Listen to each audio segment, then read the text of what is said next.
The Central Bank of Sri Lanka has decided to maintain its policy interest rates this month unchanged.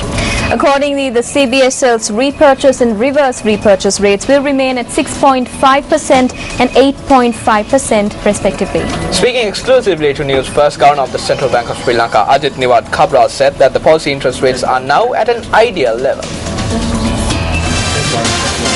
Explaining the CBSL's decision on maintaining interest rates unchanged, Central Bank Governor Ajit Niwad Cabral said that given low inflation forecasts and in order to stimulate rapid economic growth, the policy interest rates which were reduced on several occasions in the recent past would be maintained at a low level. The current policy rates that we are maintaining seem to be appropriate in order to ensure that inflation is controlled, and at the same time there is a momentum being created for the growth to take place this year as well as next year. Already the conditions that we have put in place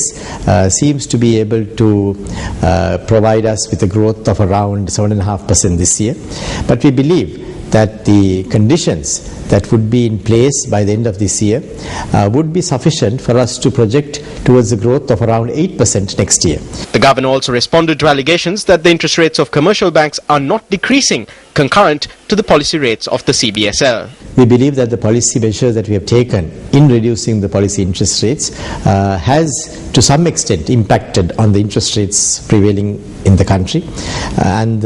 commercial banks have reacted to it in some form, although it has not been as much as they could have done. But at the same time, we believe that in the next few months we would see a gradual reduction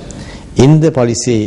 in the rates that the commercial banks would charge, which would ensure that the policy measures that were put in place is